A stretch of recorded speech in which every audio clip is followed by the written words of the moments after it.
Hello, hello. Hopefully everyone can hear me. And welcome to, well, the Varietal show, but a special edition, the second part of the battle for Black Friday. If you don't know what that is, and you're like, what is this dork? Carrying a axe made in the hellfires of Taiwan.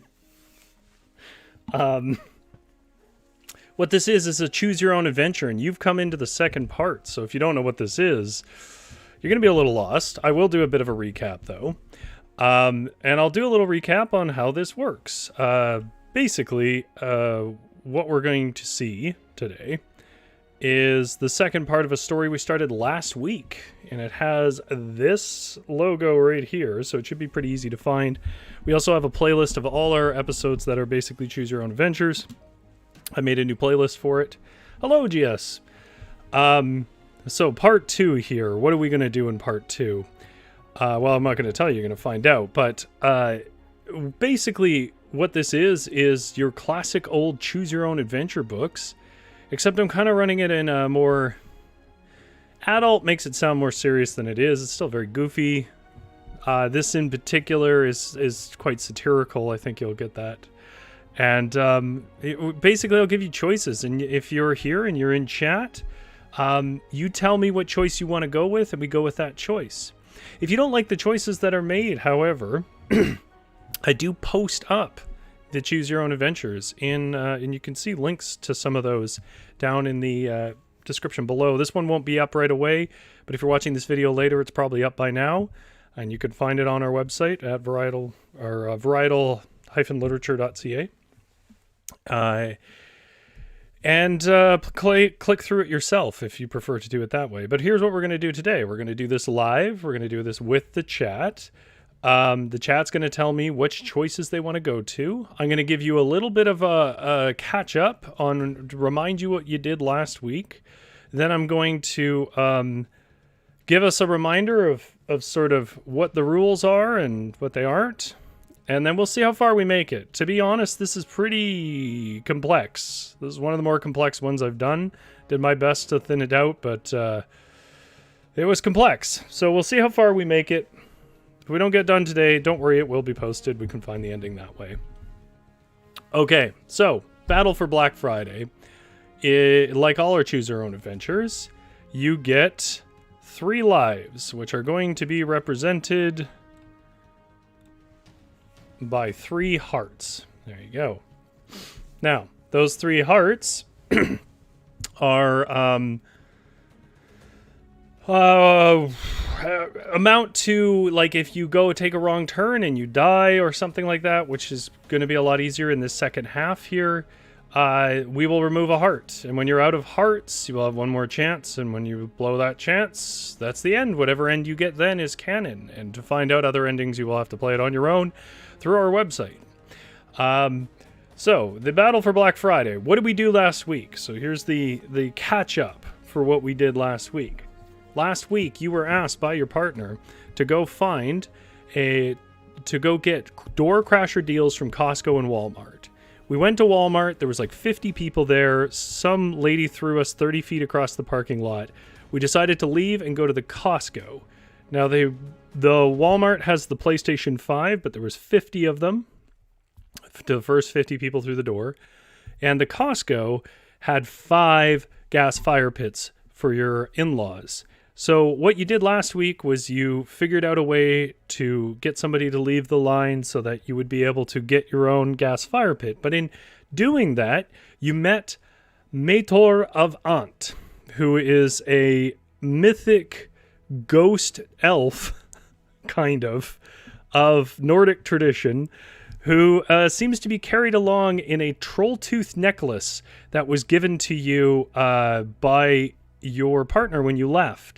And it seems that Mator is an old warrior under the King Nicholas of Nordia, King Nicholas Nordia, who looks over trade and so on, has sent you along to help you. But apparently Mator normally helps your partner, who is unable to shop this year due to being immunocompromised. So that is what you did last time. You got to the point of getting the gas fire pit. And where we're going to pick up is when you're leaving the Costco after spending the night there. It's daybreak. You're getting ready to head to the Walmart and figure out how you're going to get a PlayStation 5 as one of the Quadora Crasher deals. That's where we are at. Now, if anybody has any questions about this or any confusion, you just let me know. I'll be happy to answer. We'll see how far we get. I mean, the point of this is to have fun, so I hope people are ready to have some fun. And if it's not fun, then all the work I put into it certainly wasn't worth it. So hopefully people enjoy it. We are going to open as you enter the Costco. This was technically something you heard last week. As you enter the Costco and finally get your trophy of the gas fire pit. And here we go. 3 lives. Second part, The Siege of Karen's. The great metal doors roll open, and in a blur you cash out with the fire pit. Many behind you give resentful looks, but the 4 people that remained in line with you give knowing smiles to each other. You waste no time in getting back outside. You look in the direction of the Walmart. The first thing that catches your attention is the smell of smoke on the air. Then you hear the cracks of gunfire and see flames coloring the dawn sky in the distance. For a moment, your gut sinks. Doubt tells you not to go. Reason tells you a PlayStation 5 is not worth entering a war zone. No, not a war zone. Something worse. A Walmart on a Black Friday. Then, in that moment of greatest uncertainty, a hand seizes your shoulder, and you know it to be Mator. Courage, warrior. Take what you can. Victory is just one more purchase away. What do you do? So here's our first choice, and you'll notice that there are numbers next to them, 1 and 2. Now, this choice was already made last week, so this is just me showing you how the choices work. Number 1, you tighten your belt of Karen's strength, grit your teeth, and head for the burning horizon. Or number 2, you say, what am I doing? No one cares about this bullshit. I'm just going home. I'm not dying so people can get stuff. Christmas is about family. So those would be your 2 choices, and if I was asking the chat would say 1 or 2, and whoever got the most, we go, and if it was something that you shouldn't have done, or that resulted in bad things, then you would lose a heart. But you picked last time, you tightened the belt of Karen's strength, which was something Mator gave to you, and head for the burning horizon. And now we enter part 2, The Siege of Karen's. It's a tense drive to Walmart. Your thoughts cycle madly. You wonder if any of the 50 PlayStation 5s will be left. You doubt how much your partner could continue to love you if you screw this up. You picture your sister's disappointed face as she opens anything but the PlayStation 5. The pride you gained from obtaining the fire pit for your in-laws is dissolving into a frothing pit of anxiety. This is Walmart on a Black Friday. Only those in the grip of a violent psychosis have ever traversed this dark path on this dark day, this Black Friday. You are so lost in thought you nearly drive into the back of a car. It's stopped in the middle of the road. You look around. Now, sometimes you won't have a choice, and this is one of those. You look around to see why the car is stopped in the middle of the road. Traffic. Oh. Yep. That's correct. You see you are maybe a kilometer from Walmart. Traffic has simply stopped moving. You notice cars around you are pulling into side streets and parking at the sides of roads.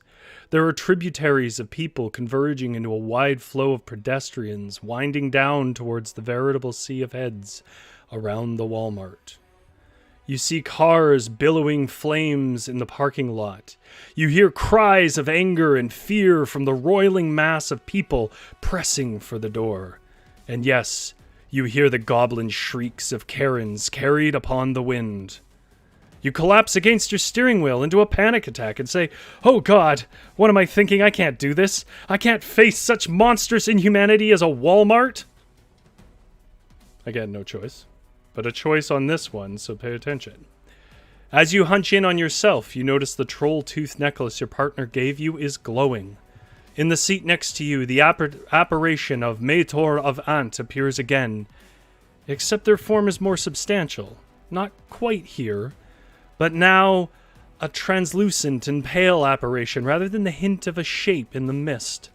Their face is more defined. You see the pointed ears as before, but you can also see the scars and creases of experience that refine their visage. Their brow is furrowed with strength and fury. They turn to you and say, "As I grow closer to the center of my king's domain of trade and brave shoppers, I draw more into this world and become more vulnerable to it." Suki Matsuba says, "I would like to say I do not put these pressures on Rory at Christmas time." No, this is not based on reality. I think that's clear. I don't know anybody named Mator. Now, here's your choice. Number one, you ask, does that scare you? Do you ask Mator of Ant whether it scares him that he is more vulnerable now? Or number two, you say, "Man, I can't do this. I'm freaking out." Number one or number two? You see the smoldering Walmart in the distance. You find out that Mator is more vulnerable here. What do you guys want to do? Number one or two in the chat, let me know. This is where you guys come in. And of course, if I get no answers, I will roll the dice and see what I get. But obviously, it's more fun to see what people pick. And, you know, it's more engaging for you guys to have the stakes up that high. Also, let me know if the music is competing too much, because it's definitely... Like, it was weird. I didn't want to, like, put my usual lo-fi jazz on while I'm talking about epic battles. It just didn't feel right. It didn't feel right last week when I was doing it either. So I sort of decided to go with some epic music, but unfortunately the consequences of that are a bit dire.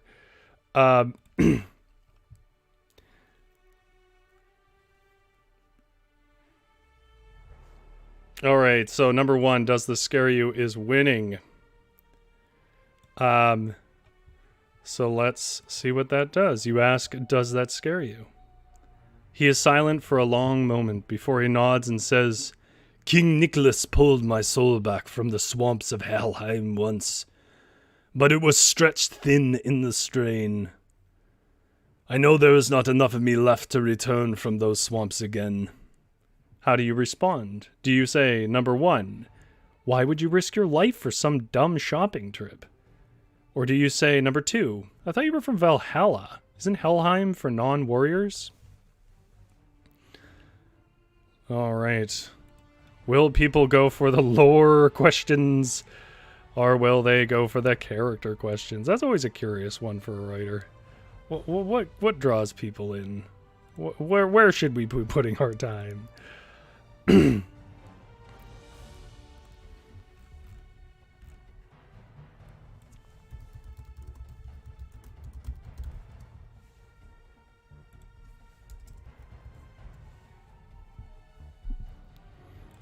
It's all right there. This is punching something in. Oh, Nathan's here. Okay, GS says music is fine. Well, that's good to hear.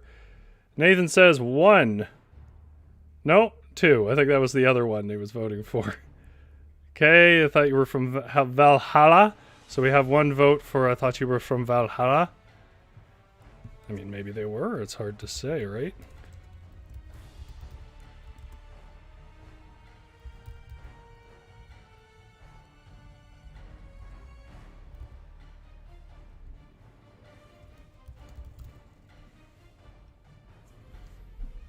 Okay, we got several votes for 2. Sorry, I'm a little distracted there. I had something a little screwy on this end, but we'll be okay. So everyone says, I thought you were from Valhalla, isn't Helheim for non-warriors?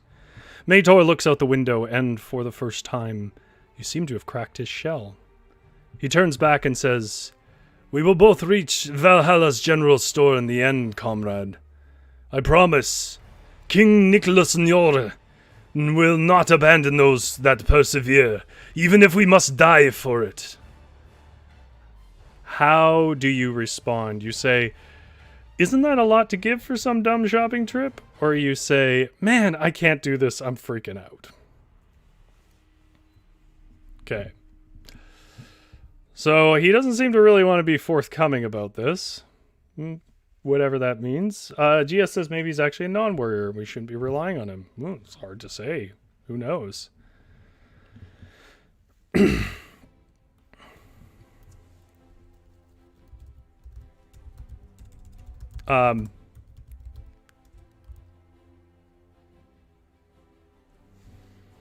Yeah, so number one is basically questioning his motivation as to, like, why are you giving so much away?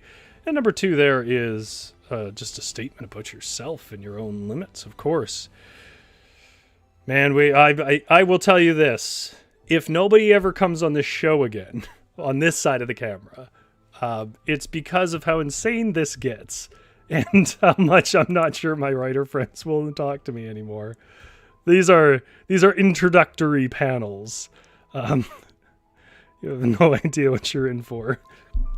Okay, so we got a couple of votes for number one. You say, isn't that a lot to give for some dumb shopping trip? And then he says, though it may seem I am a ghost, I am not. I am stretched between worlds, but mortality nips at my heels all the same. The difference between us, I have died once before, and I have seen the lonely swamps of Erleim.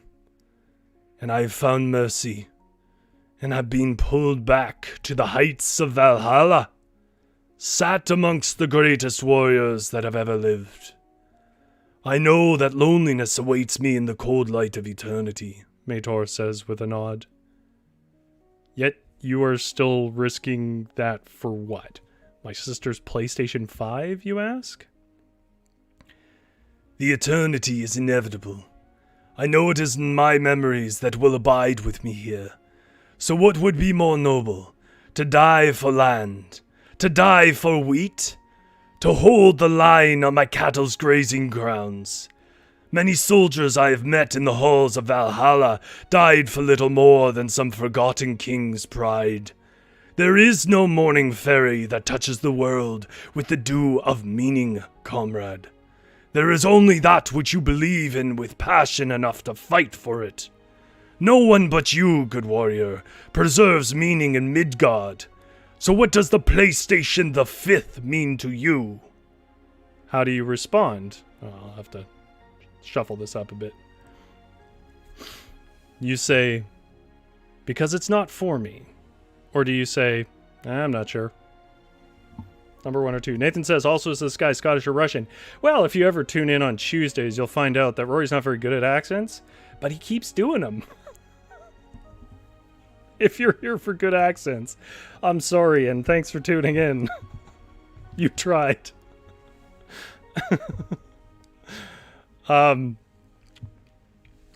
couple of weeks ago, we were doing a story that was definitively a Scottish fairy tale, and it was Irish. 100% bad Irish throughout. So you get what you pay for here at Varietal. So do you respond, because it's not for me? Or do you say, I'm not sure.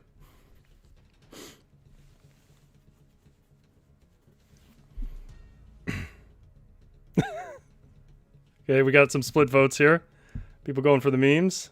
So I'm going for the sincerity of a good speech.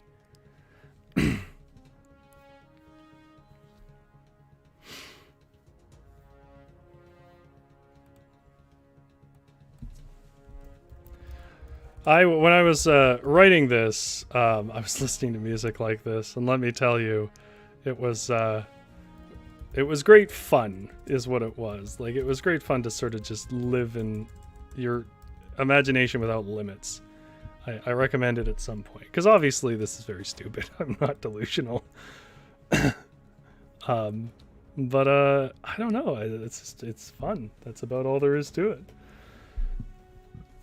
We have a split vote here, so I'm going to roll my little dice. which is on my phone, by the way, so nobody is going to see it. Or hear it, anyways. Okay. It came up number 1. So, hopefully the chat, when it catches up, is not different. You say, because it's not for me. It's, I gotta shift it back down. Sorry. It's for my sister, who has loved me and cared for me since I was a child. It's for my partner, who loves to see others smile when they peel back the wrapping paper. It's for the small joys that can make life good, in spite of its unending threats of strife, poverty, and disease, you say, hearing yourself as you say it. Mator claps their hand on your shoulder and says, to carve from the world meaning, and share what you find. You grasp his shoulder back and say, to have at least one good day a year. You pull a triumphant U-turn and wedge into a somewhat legal parking spot where your car is mostly not overhanging into a bus stop. Oh, I see the votes were for 2. Well, I guess I'll go back and I'll show you what 2 was. It just says, then you will fail, for even if you obtain it, it will mean nothing. Mator asserts, but the day is not done. Let us persevere beyond reason and hope to find meaning in the fray. You pull an uneasy U-turn and wedge into a somewhat legal parking spot where your car is mostly not overhanging into a bus stop. As you press through sweaty shoulders towards the Walmart, you notice the people around you folding away and taking a seat on the ground. Suddenly out of breath, you pause to observe the growing ring of exhausted people spreading around you. You ask Mator, what is happening? The belt of Karen's strength replenishes its power through emotional vampirism, as it is with all Karens, being the descendants of Dwegar. Grown from the maggots of Ymir, living once in the bowels of the mountains of Svartalheim, they deceived Vanir into brideship.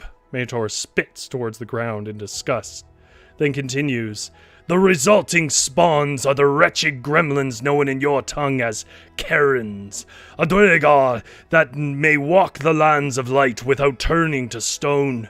Your belt was worn by King Nicholas himself in the battle to reclaim Losroilan Elfheimers, the land of the Vanir, from the Karens. It turns their insurmountable raw power against them. At a cost, you add, looking around at the stressed people rolling their eyes for reasons they can no longer recall. This is shopping, Mator says. Everything costs something. You dig your toe into the soil and make powerful leaps through the parting crowd. Don't worry, there's only, not too many long ones left here. You are coming... pull you down. You are coming within sight of the entrance. You smell smoke on the wind. The red and blue lights of the police cars sweep across the Walmart logo, and people howl as animals from atop burning cars. As you get closer, you can hear announcements from a megaphone. You see they are being made by a tired man in a blue vest and a collared shirt that is white, but for some stains of arterial spray. He shouts into the squealing megaphone, the PS5s are only being sold to the first 50 people that were in line. Now please everyone back away and allow the coroner to remove the bodies. As you hop up to see over the crowd, you can see the entrance is lined by police officers that are beating back at the crowd of shoppers. There is a crowd of people here that would have your PS5 before you, and they block your path. Here is also a line of cops beyond them that would hold you back from entering and getting the PS5. What do? Number 1, use force. Use your belt of Karen's strength to charge through the crowds and cops towards the entrance. Number 2, lie. Yell, look, the cops are taking PS5s for themselves. Or number 3, use the ring of projected anxiety, which you got in the first section, to make one of the cops think someone is filming them. 1, 2, or 3, chat. Gia says, love your Kermit voice. That's my dude who's just doing his job voice.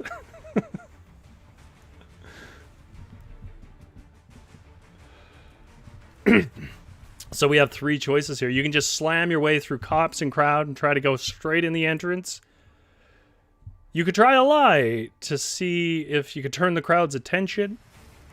You could try the ring to see if you can break the line of the cops. How are we going to get into that Walmart?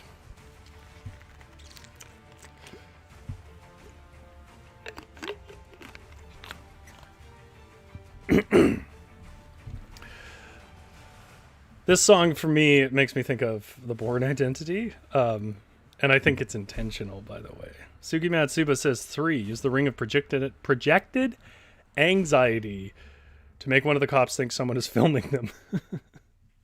So far, no one has lost a life, by the way. You guys are doing really solid. No one has lost a life. You've reached your first challenge, which is getting into the Walmart. Which is, I will say, complex. GS says 1 because I want to see Karen's strength, which is force. Use your belt of Karen's strength to charge through the crowd and cops towards the entrance. I'll give it a little time. A little time with the 3 choices. Sometimes we just get 3-way ties, but hopefully we can settle on one. Right now we got a 50-50.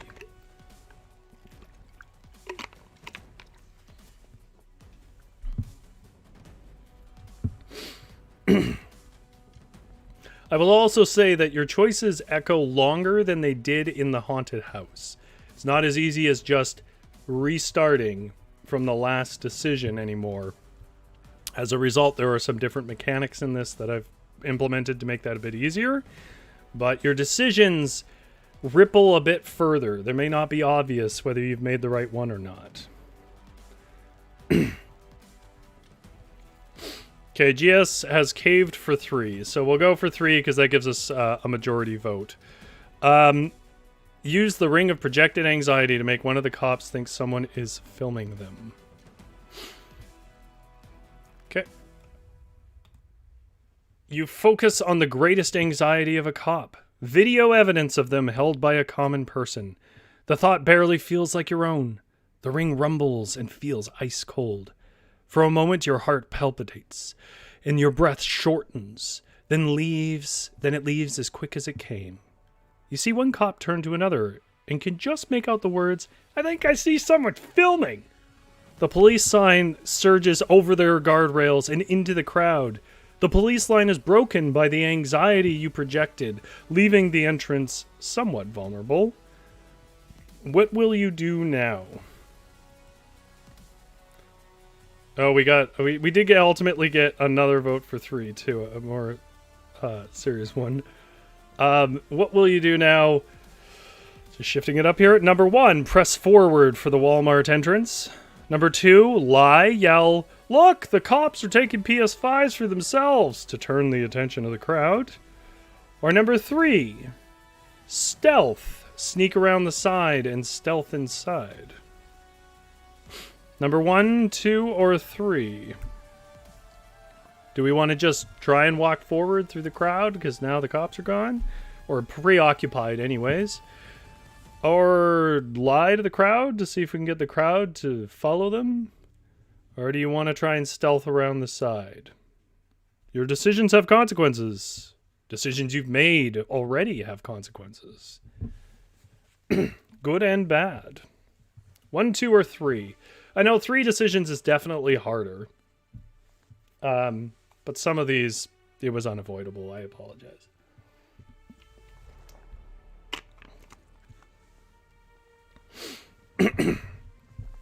I am, well, I guess it depends. If we truly make good decisions throughout, guys, we will definitely reach the end of this. However, if we unfortunately die or get a bad ending or something like that, and we have to go back, we may not actually make it to the end. Okay, we got a lot of votes for stealth, a lot of caution here. You find you can barely move an inch sideways. The cops' aggression over the perceived filming has triggered rebellion in the crowd. Bricks and stones cross the sky and clatter against the plastic of the big blue Walmart sign. The cops start spraying the crowd, stinging the air with fumes of powerful peppers that bite at your sinuses. Mator manifests and shatters a board aimed for your neck with his shield. He shouts, "We have broken the line of Swan Dwarkar servants." Mator points towards the police that were guarding the entrance of the Walmart. "How will you break the tide of the crowd?" Well, Mator has manifest to defend you, and he seems able. Number 1. Press forward for the Walmart entrance, because the stealth ain't working. Number 2, lie, yell, look at the cops. Look, the cops are taking PS5s for themselves to try and see if that pulls the crowd away from you and gives you an opening. Or number 3, force. Use your belt of Karen's strength to charge the entrance. How do you guys want to approach it? Stealth did not work. The crowd is too thick. Well, the cops are gone. The crowd is thick. I think that's an old wives' saying, or an old saying, right? When the crowds are gone, or when the cops are gone, the crowds are thick. I think that's what people say. We got Suki voting twice for force. Oh no, voted last time for stealth. I'm doing a 180. GS says 2. Lie. Look at the cops taking PS5s for themselves. What will we do? Nothing. That's my Taiwan forged bearded axe can't do. It's a real axe, though. I can actually hack things with it. By the way, it's called bearded, because this is considered the beard. And they did it this way. I know it's like, oh, that helps defend your hand, and that's somewhat true, but they also did it because they used this as like a multi-tool. And they used to, by them, I mean like Nords, they used to carve boats out and so on with it. It was easier to work this way. It was kind of their multi-tool that they carried around with them. Okay, so we have 2 votes and no tiebreakers, so I'm going to roll it.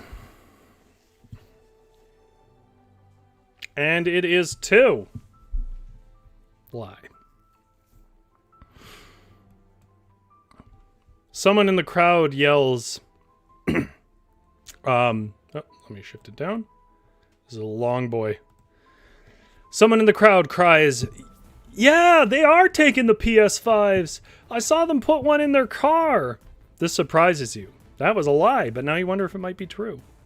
The crowd no longer seems interested in entering the Walmart. Instead, the crowd begins to focus its energy on the police cars. The slathering mouths of men and women cackle and growl from every side. The parking lot in front of the Walmart becomes a seething beast of many that tears at itself. Mator manifests and shatters another board aimed for your neck with his shield. He shouts, "You have broken the line of Swan Dorgar's servants." Mator points to the police guarding the entrance of the Walmart. "And turn the attention of the crowd. How will you use this opportunity to gain entrance?" Well, you only have one choice now, which is force. See, guys, I wasn't going to let you miss out on using the Belt of Karen's strength for this. Who doesn't want to do that? You say, "Now is the time for the belt." You draw on its charged power and to press for the entrance. Okay, so it's unclear. There's no other choice. You have to use the belt. Your body shudders with the dark energy of the Belt of Karen's strength. Your thoughts are suddenly consumed by voices whispering about bad service and disrespect. But you brush these Karen thoughts aside. The belt roots you into a deep well of self-righteous power that explodes from your arms and legs. With little effort, you swing humans away from you, 30 feet in any direction. You split the crowd like a fish through water. You face little other resistance, as most the crowd is ignoring you anyways. You approach the line where the cops were, but you have dispersed them by their all-consuming anxiety about cameras. This is good, As the strength of the belt begins to wane, it seems that the belt can only sustain bursts of power, then must recharge through emotional vampirism. Thankfully, the riot has them distracted enough that with the last bit of belt energy, you are able to press through the line and collapse before the doors. You are ahead of the fray and bought yourself lots of time. You go inside. You have passed your first trial chat. Yay! Now let's see how those decisions echo down. With the police and crowd at each other's necks, you were able to slip into the Walmart without pursuers. Unfortunately, it has cost you the charge of your belt of Karen strength. You can feel the belt is searching for people to recharge it. Inside the store, you find the vast stadium of halogen and linoleum cut through with endless shelves that you know well to be a Walmart. Before you, up to the checkouts, is a line of around 50 people that you assume are there for the PS5. Something is wrong, though. These people are lying about on the floor, moaning like zombies for their PS5. Even the strongest amongst them seems not to have the strength nor will to lift their own arms. Your belt cannot seem to find any usable emotional energy to draw from these people. What will you do? Number 1, look around and try to figure out the cause of their weakness? Or number 2, ask Mator what he thinks has caused this. So everyone's kind of flopping around the ground, weak, kind of out of it. All the people that were waiting for PS5s inside. So the question is asking you, do you want to look around and try to figure out the cause on your own? Or do you just want to ask Mator and see what he has to say about it? 1 or 2, chat. At least you weren't pursued in here. It seems that you managed to do the right things to stop that. I don't know if anybody in the crowd plays games while I wait for people to answer, but one game I can recommend if you need sort of a chill game for the day is called Dorf Romantik, which is all one word. And it is just a game of puzzle pieces that look like a tiny little town with grass. They're sort of hexagon shapes in a digital realm, and you turn them around, you put it together, and there isn't really a right or wrong way, but you get more points depending on how you connect things. It's all random. You just try to get the highest points. It's a really soft, sweet little game. I really like it. If you're just looking for a relaxing game, I recommend it. It's on PC, though. Suki Matsuba says 1. GS says 2. I will, I guess, flip a coin. Which is to say, I will draw my dice up here. And it is a 1. We are going with look around and try to figure out the cause of their weakness.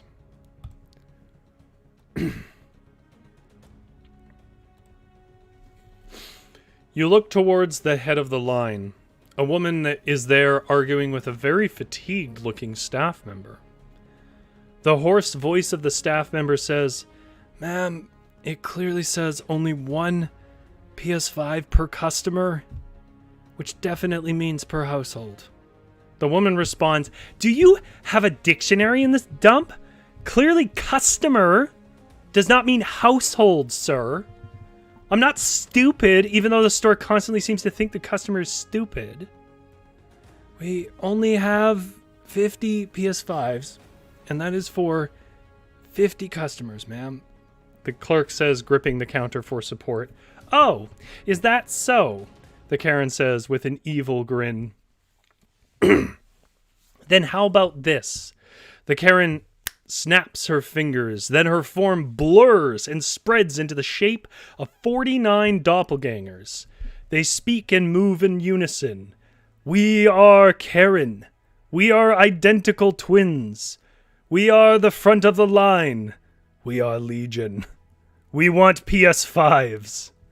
After a pause, the fatigued clerk mumbles, "Okay, let me ring you ladies up." Mator says to you gravely, "It's the Karen Omega. I did not anticipate such a foe would be present." Do you, number 1, ask what in the actual hell is a Karen Omega? She just looked like some lady. Or do you immediately use force to attack the Karen Omega? Or 3, do you use your ring of projected anxiety on the Karen Omega and her many, many doppelgangers that are all buying PS5s? Suki Matsuba says we're not on the same page tonight. That's okay. There's not really right or wrong way to... Well, there's definitely wrong ways to do this. So far, you guys have been pretty good, though. I'll give you that hint. I will say, though, I tried to structure this in such a way that even if you end up cruising towards the bad ending, you will get information that people in the good ending won't get. So, like, there's a reason to look at all the different options. And man, are there a lot of options on this. You have no concept of how complex this is. I'll tell you what I'll do. I'll do in the end, I will show you what this looks like in a structured way, because there's a document that sort of looks at all of this overall.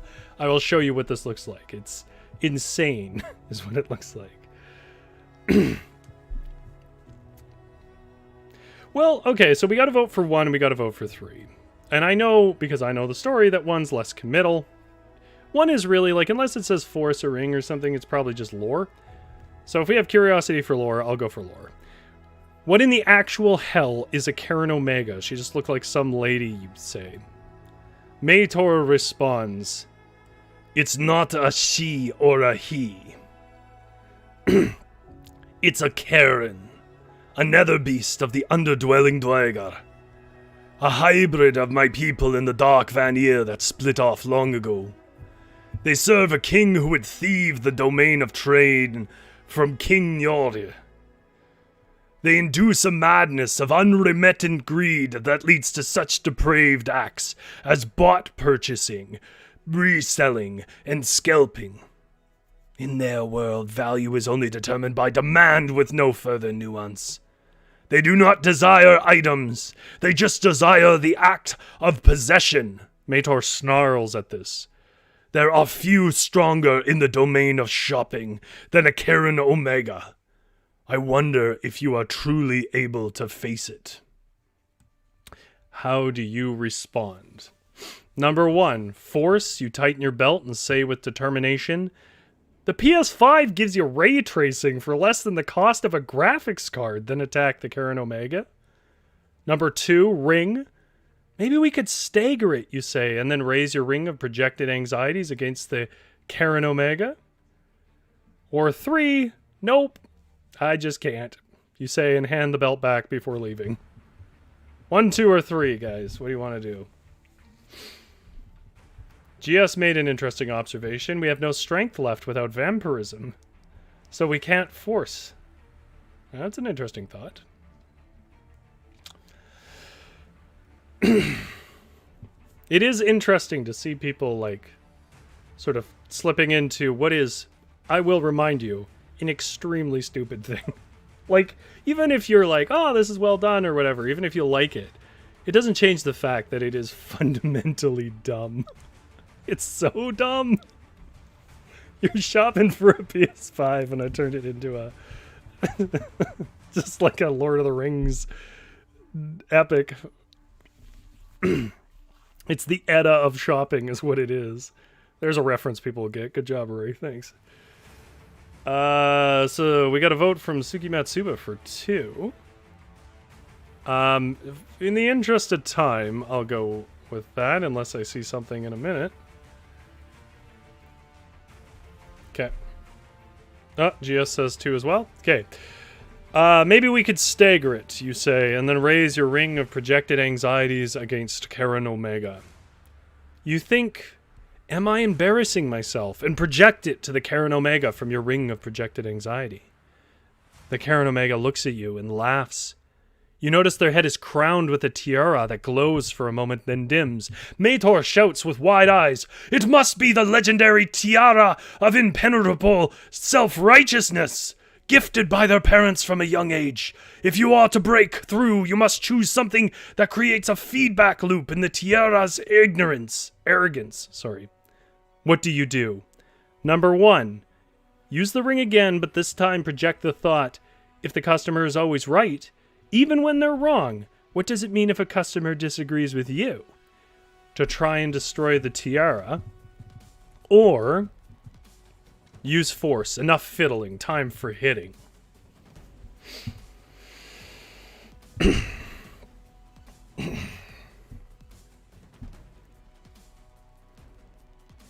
Yeah, on that Dorf Romantique game, while people figure out their votes, it's basically just tiles that you rotate and put in place. So it's good for people who like miniatures, and I like miniatures.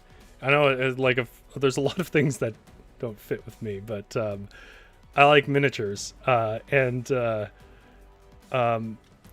leads me to liking things that I think people wouldn't expect, like Animal Crossing and Dorf Romantique. I thought was a good version of that. I also like incredibly epic tales like this. I like the serious ones as well, I should say, but those are for Tuesday. I read serious versions of tales like this on Tuesday. Not that I've written that actually come from the Edda. But GS says 2 as GS says can't use force, so 1. Okay.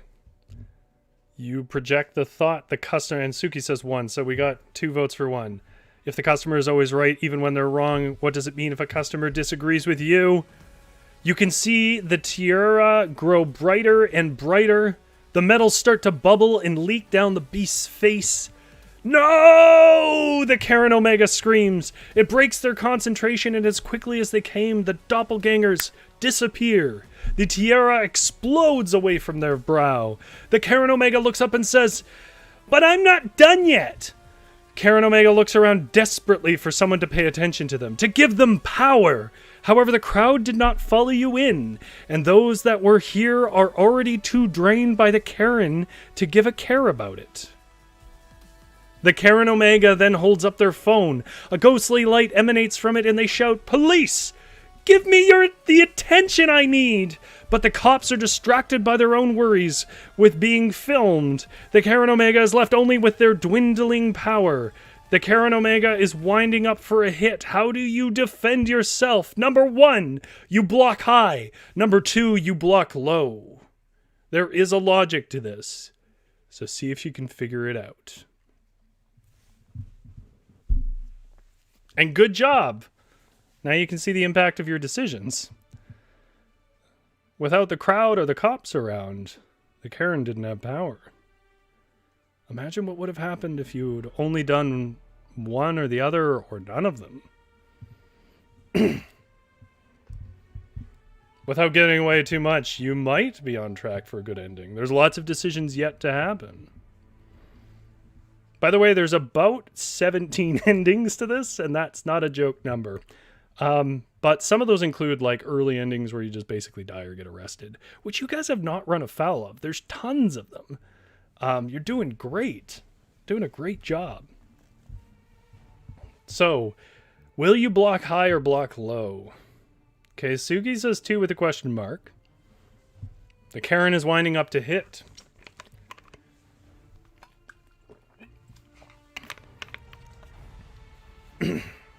This is a true 50-50. I am curious if people will figure this out without being told.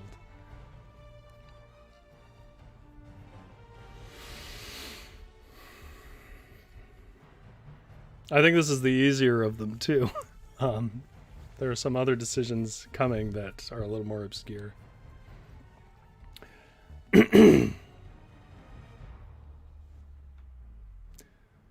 I mean, we got 1 vote for 2. I'm not seeing anybody else vote. So, I guess we'll go with 2 then. You block low. The Karen Omega strikes low. And you block it. Then yank them forward. They stumble and grab at you to stop their fall, accidentally gripping the belt. The Karen squeals and draws their hand back as if they had touched something burning hot. You feel some of your Karen strength has returned. "Yes, warrior!" Mator shouts while drawing up his shield. "Turn the tides!" The Karen Omega scrambles to their feet and says, "You have no idea the disrespect I've received in this store being a paying customer." Then with a cruel grin, extends their hands towards you, clearly expecting the nectar of the attention they crave. Suddenly your belt glows. You look the Karen in the eye and say with a coy grin, "You'd not believe the day I've had." You can feel the belt of Karen's strength's power returning as it reverses the flow of attention to you. The Karen Omega's face crinkles into tears, and they say, "It's not fair." The beast draws from the last vestiges of its self-righteous anger and swings again. How do you block? Do you block your left or your right? Do you block your left or your right? There's also a logic to this, but this one's tougher. And seeing as you didn't fail, you don't get to know, I guess. I'll try to fix that in revamps. I'll just tell you now. If you block high, which is wrong, you get hit. And Mator runs up to you and he says, always block low,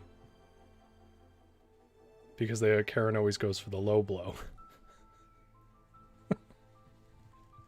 So then the question is, can you think of some reasoning to justify a left or a right block? GS says right.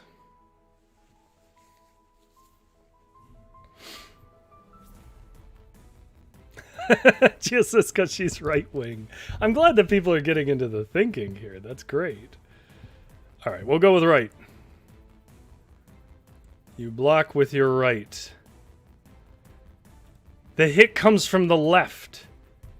You take the full brunt of the hit. It's a tough shot, and you feel a rib pop, but the weakened Karen Omega doesn't knock you back 30 feet. Their attacks always come out of left field, you whisper to yourself, putting it together. The Karen swings at you again. You can see it's a left, and you block left. No choice that time. You block successfully.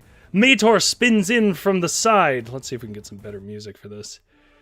You block successfully. Mator spins in from the side, wielding a weapon that greatly resembles a roll of wrapping paper with a long sword cross grip, and strikes the Karen Omega from the back. Mator roars, "You would seek only to deprive these noble shoppers for reselling." And then you say, "Everyone here has waited as long as you," sweeping the legs and slamming the Karen Omega into the floor. You pound down on the Karen Omega with your glowing fist. "Not," Mator says with a downward strike. "Special," you say, and clench both your fists together for a final hammer slam. At the last moment, the Karen Omega turns into a cloud of 100 mosquitoes and escapes through the vents. You are stunned and breathless, but before you is a pristine white box that says PlayStation 5. Mator, who you now realize is fully manifest as skin and flesh, smiles at you and says, pinching the skin on his arm, "I have paid my debt to King Nicholas by banishing the Karen Omega from this realm. I may yet again walk with the living in my own land. Thank you, courageous shopper." Mator seems ecstatic, but you are confused. "What debt are you talking about?" you ask. "Not all things are for you to know and understand. Just know I thank you and wish you the merriest of days." Mator sheathes his wrapping paper roll, sword, and bows. Then he opens a portal which blusters with icy wind that you can see leads to a small village, alight in red and green. Mator steps through, and the last snapshot you see is someone noticing and running to hug him. Your troll tooth necklace glows for a moment. You turn back to the PS5. What do you do? Number 1, buy your PS5. Or number 2, just take the PS5 and walk out. You've been through enough. You gonna pay for your PS5 or not? Number 1 or 2?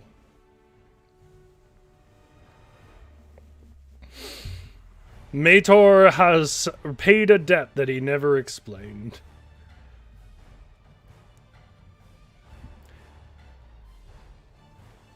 And paid it with service to King Nicholas a Nord.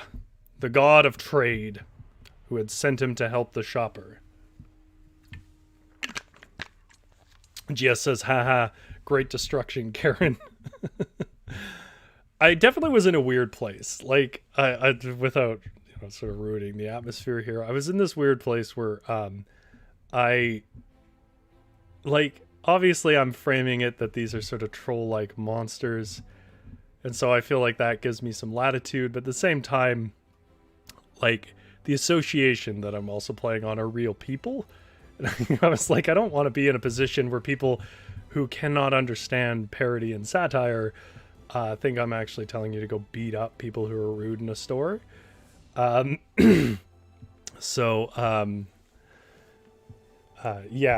I there was actually an original version of the icon for this section, the Siege of Karens, which I liked quite a bit, but it was just too violent.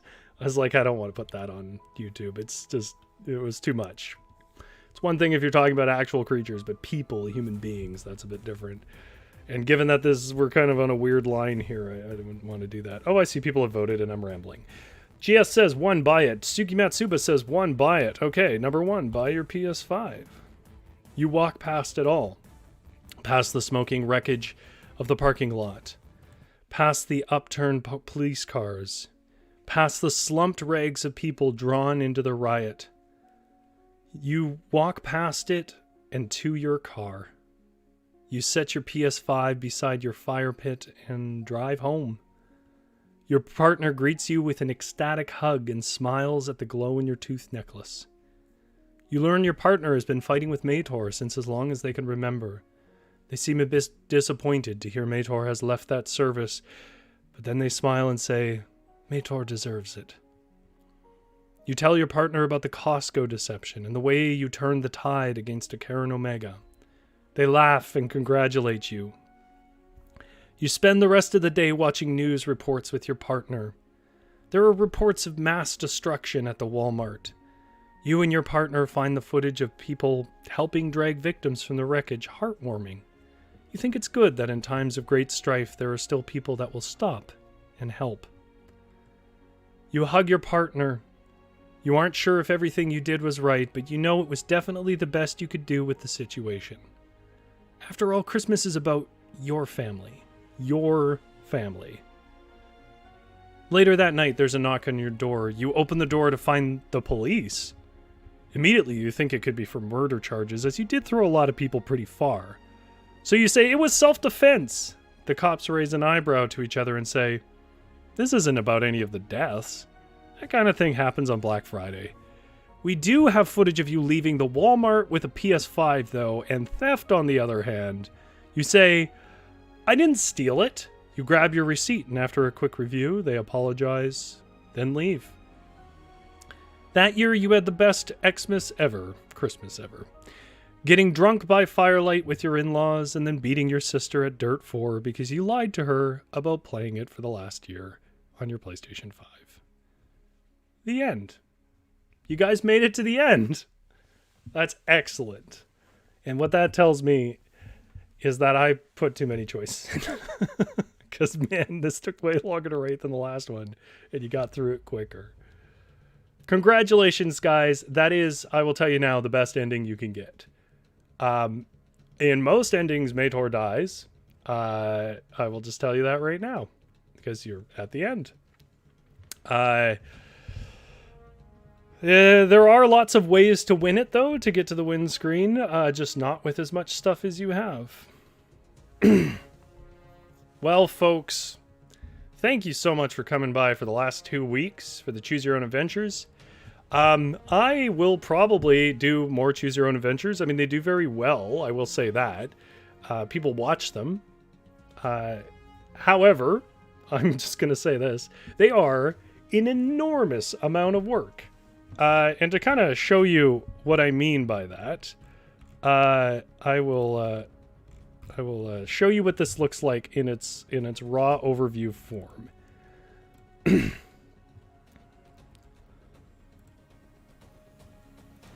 Okay. So, This I'll show you. So this is where it starts at the top square here. You can see all these connections for it. And then I don't think there's a way for me to zoom this out. These are all versions of getting to Costco. These are all the different people that you can talk to and their different outcomes. This was where we started today.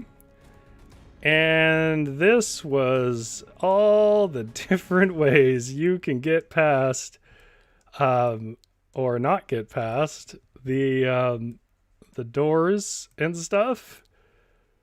And then finally, you can see that it narrows down into a few particular endings. These are what I would say on the more bad ending side, and these are what I would say are more on the good ending side. And then there's a bunch of sort of die early endings. Each of those, you can see how much text can be in one of these boxes too, because each of these represents a choice. So I just thought I would like to show you what that's like. And I was discussing, like, I'm not, this isn't me complaining. I have actually quite a bit of fun doing these things, but they do take time. I just wanted to give you an idea of it and to explain, like I was talking to my partner about this. Every decision you make is absurdly complex. Like, it's exponential. So like if I say, for example, you have a ring and I want it to come up again, and then you have a belt, then there's situations where, like, okay, what happens if they use the ring and not the belt? What happens if they use the ring and the belt? What happens if they use the belt, not the ring? And what happens if they use neither, right? All of those have to be options. Yeah, you guys. Caroline says, that was awesome, Ray. I can't believe how many branches in the story there were. Well, thank you. I can see there's still actually some logic problems in it I will have to refine, which I'm going to fix next week. I'm going to be honest. And then I will put it up online, and you guys can click through and see all the other stuff, because there's a whole bunch of stuff. You went through, I would say, maybe 10% of that.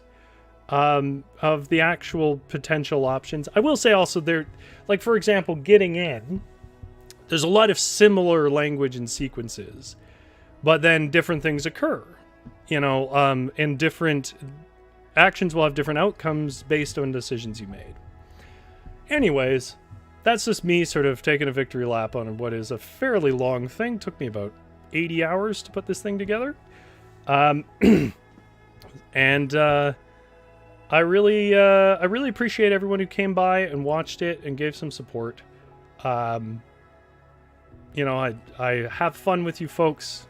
It's meant to be a way to kind of, show is meant to be a way for us all to have fun with narrative. And I hope you guys did. Hope you enjoyed it. And follow us on Instagram or Twitter if you want to know when the version you can play goes up. That's at Varietal_lit for both. And you won't miss anything. Gia says, can't wait to check it out online. And great, it's a metaphor for life, Rory, about how you only see 10% of it. Yeah, Kierkegaard agrees with you. Okay, so if you guys want more stories and you are really into narrative, you can go and look at our website, varietal-literature.ca. Got tons of stories. If you want another Choose Your Own Adventure, there's a whole section for Choose Your Own Adventures on the Varietal website, where we have the haunted house, and we will have this one going up. If you want to see more live Choose Your Own Adventures, we did a slightly different one that's a little more chill and relaxed called Let's Go on a Vacation, which definitely could use a few more views, and it really is just for, do you want to go to a beach? But it's done as a Choose Your Own Adventure.